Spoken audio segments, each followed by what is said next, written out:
ایک نعمت ہے صحت کی. آپ سب یہاں نماز پڑھنے کے لیے آئے. اس کا مطلب اتنی صحت ہے کہ آپ چل پھر سکتے ہیں, اٹھ بیٹھ سکتے ہیں, سن سکتے ہیں, بستر پہ لیٹے ہوئے نہیں ہیں.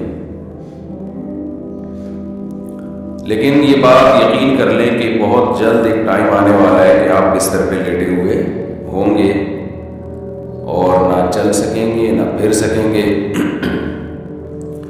آپ کے لیے دعائیں ہو رہی ہوں گی کہ آئی سی یو روم میں ہیں, محترم دعا فرمائیں اللہ ان کو صحت عطا فرمائے.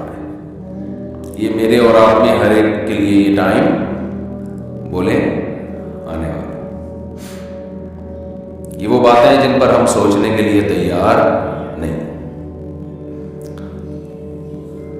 لیکن جس نے ہمیں پیدا کیا وہ ہمیں یہ باتیں پیغمبروں کے ذریعے یاد دلاتا رہتا ہے. تو لیٹنے والے آئی سی یو روم میں کچھ ایسے لیٹیں گے کہ لیٹنے کا موقع ہی نہیں ملے گا, وہ ڈائریکٹ ہی لیٹ جائیں گے. حادثاتی موت میں کیا ہوتا ہے بھائی کہ بستر پہ لیٹنے کا موقع نہیں ملتا, ڈائریکٹ پھٹے پہ ہی لیٹتا ہے آدمی جا کے. کراچی میں اس کی صبح شام مثالیں ہمیں ملتی ہیں.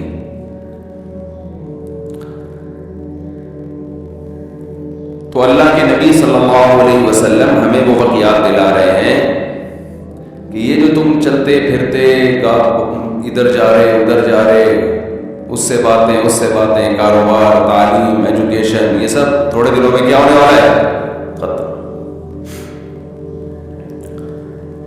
دوسری چیز جو نعمت اللہ نے ہمیں دی ہے وہ ہے جوانی. جوان آدمی بول سکتا ہے, چل سکتا ہے, سوچ سکتا ہے. جیسے جیسے انسان بوڑھا ہوتا ہے تو جذبات آہستہ آہستہ اس میں کم ہونا شروع ہو جاتے ہیں. جذبات کے ہوتے ہوئے جو کام ہو سکتا ہے وہ وداؤٹ جذبات نہیں ہوتا. دیکھو اللہ کی کیسی قدرت ہے کہ انسان پہ جب بڑھاپا آتا ہے نا تو ساری چیزیں ایک ساتھ ہی کمزور ہوتی ہیں. سب چیزیں آہستہ آہستہ ایک ساتھ کم ہونا. نظر کمزور ہوگی, یہ اللہ کی نعمت ہے. کیوں؟ اگر نظر کمزور نہ ہو تو سب نظر آئے گا اور دل پہ لے گا ساری باتیں. سوسائٹی میں سب کچھ ٹھیک تھوڑی ہو رہا ہے, سب دیکھے گا کیا ہو رہا ہے, اور دیکھنے کے بعد لے گا کس پہ, دل پہ. تو دل میں برداشت نہیں ہے, وہ جوانی والا دل تھوڑی ہے. اس وقت تو پیسیوں کا اس نے توڑا ہوگا, پیسیوں نے اس کا توڑا ہوگا. کیا خیال ہے؟ ایسے ہی ہوتا ہے نا. تبھی تو وہ عاشقوں نے وہ دل کے وہ کراس لگایا ہوا ہوتا ہے اس پہ کہ ٹوٹا ہوا دل. بیسیوں نے اس کا دل توڑا ہو گیا, سہ گیا. بیسیوں کا دل اس نے توڑا ہوگا, لیکن بڑھاپے میں نہ دل توڑنے کی طاقت اور نہ دل ٹوٹنے کی طاقت, برداشت نہیں کر پاتا. تو اللہ تعالیٰ نے اس کی نظر کو کمزور کر دیا کہ نہ کچھ نظر آئے گا نہ دل پہ لے گا, محدود. اللہ سماعت بھی کمزور کر دیتے ہیں, سنائی. اس کا بھی فائدہ ہے بھائی, سب سن لیا تو آپ کو پتا ہے کہ ہر کچھ ٹھیک نہیں سنا جاتا, کچھ الٹا بھی لوگ بول رہے ہوتے ہیں. تو بھی آپ ڈائریکٹ کس پہ لیں گے بھائی, دل پہ لیں. اللہ کہتے ہیں کو سناؤ ہی نہیں. یہ 20 دفعہ ایک بات کو پوچھے بھائی کیا بولا ہے, تو اگلے کو پھر بیان چینج کرنے کا موقع مل جائے. پہلی دفعہ میں تو دادا ابو کے سامنے بہت غلط بولا تھا, لیکن جب دادا نے وضاحت طلب کی تو پھر پوتے نے بیان بدل دیا. کہ پہلی دفعہ وہی سمجھ میں آ جاتا تو دادا ڈائریکٹ کس پہ لے کے جاتے, دل پہ لے جاتے.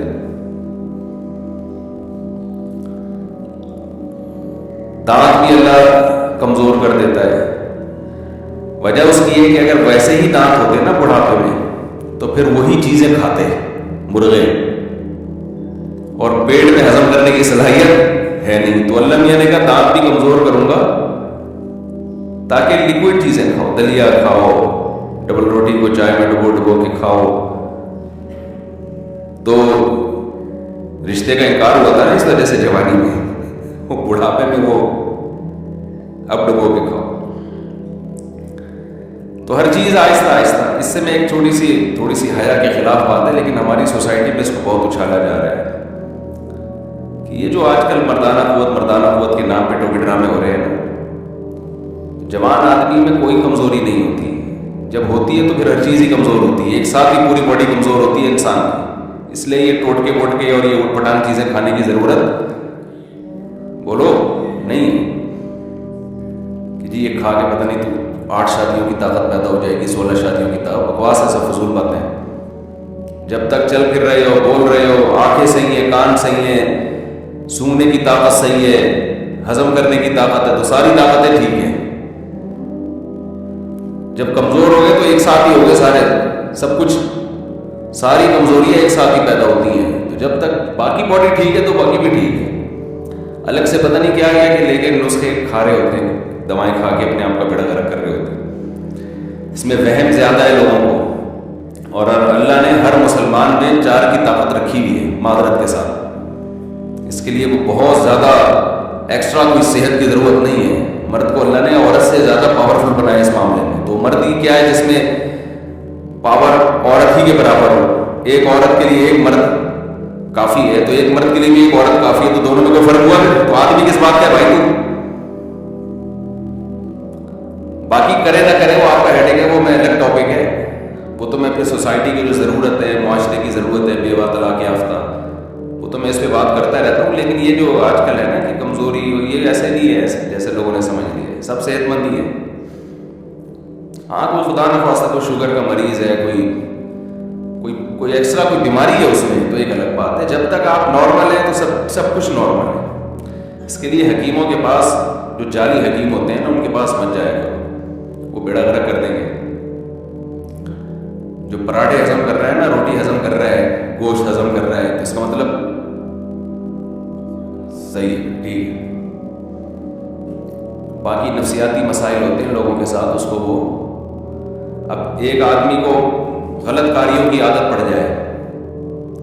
لوط علیہ السلام کی قوم کو لڑکوں سے بدفعلی کی عادت پڑ گئی تھی، تو ان کی عورت میں رغبت ختم ہو گئی، بیوی میں رغبت ختم ہو گئی. تو یہ جسمانی بیماری نہیں تھی، یہ روحانی بیماری تھی. اس کا علاج کوئی دوائی نہیں ہے. اس کا علاج ہے کہ جو گندگی تم نے عادت ڈالی ہے اس عادت کو چھوڑو، تو پھر اللہ حلال میں رغبت پیدا کرے گا.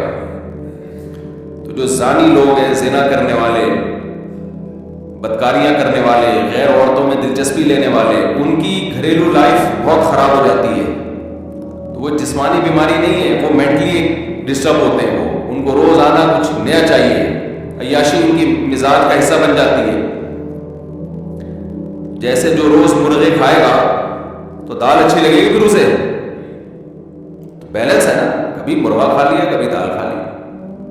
اب آپ روزانہ ہی مرغے پھوڑتے رہو گے تو مر جاؤ گے آپ. تو حلال میں اللہ نے اعتدال رکھا ہے، حرام میں اعتدال نہیں ہوتا. جو حرام کی طرف جاتے ہیں نا، زنا کرتے ہیں، تو وہاں سے تو بور ہوتے ہیں، لیکن گھریلو لائف ان کی برباد. بے حیائی کا سب سے بڑا اثر یہ پڑتا ہے کہ اس کی اپنی جو بیوی بچوں کی زندگی ہے وہ تباہ و برباد ہوتی ہے. اور کتنے برے اثرات بچوں کو جب پتہ چلتا ہے ہمارا باپ ایسا ہے، بچوں کے دل میں باپ کی عظمت نہیں رہتی ہے. آپ کہتے ہیں نعرہ عظمت تو کیا ہوگا بھائی، آگے آپ کا بڑھاپا بھی آ رہا ہے. ابھی اولاد کو آپ کی ضرورت ہے، کل آپ کو اولاد کی ضرورت ہے، اور بہت جلد ہے. بڑھاپا کوئی ٹائم نہیں لگتا. کراچی میں تو اور جلدی آتا ہے. جو غذائیں کھا رہے ہیں نا، یہ جو حدیث میں آتا ہے نا، جوانی کو بڑھاپے سے پہلے غنیمت سمجھو، تو یہ صحابہ کے بڑھاپے کی بات ہو رہی ہے. ہم لوگ کا جو ہے بہت جلدی آ جاتا ہے. ہمیں تو ابھی سے غنیمت سمجھنا شروع کر دینا چاہیے. دیکھو 63 سال کی عمر میں رسول اللہ صلی اللہ علیہ وسلم کے چند بال سفید تھے. چند بال، صحابہ کہتے ہیں گنے جا سکتے تھے. یہ صحتیں تھیں اس زمانے میں. آج 40 سال کے بعد آدھا سر سفید ہو جاتا ہے. ہوتا ہے کہ نہیں ہوتا؟ 40 سال کے بعد ہی یہاں درد وہاں درد. آج میں صبح اٹھا ہوں تو میری گردن ادھر کو مڑ رہی تھی، ادھر مڑ نہیں رہی تھی. بڑی مشکل سے موڑی ہے میں نے. تھوڑا سا تکیہ آڑا ترچھا ہو جائے تو صبح بندہ بھی آڑا ترچھا ہوتا ہے. یہ تو صحتیں آج کل.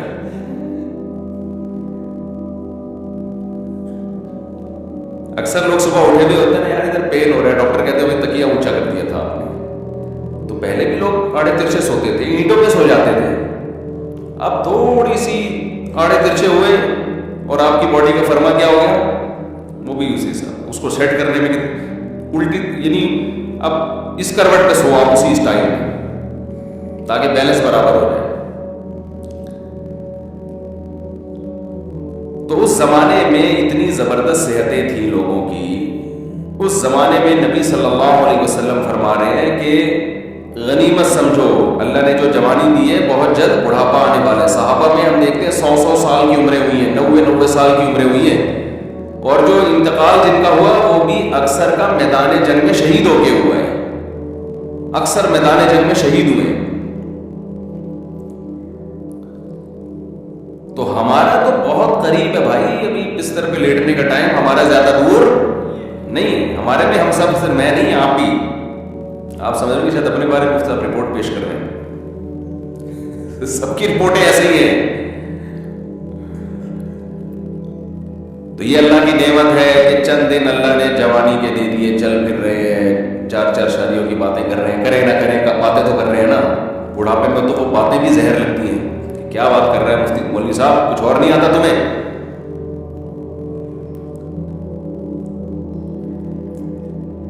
اور تیسری چیز نبی نے فرمایا فراغ قبل شغلک, جیسے جیسے آپ کی عمر بڑھے گی نا آپ کی مشغولیت کم ہونے کے بجائے بڑھے گی. جتنا ویلا جوانی میں ہوتا ہے نا, پنجابی میں ویلا ہی کہتے ہیں نا, اتنا ویلا بڑھاپے میں نہیں ہوتا, مصروفیت بڑھتی ہے.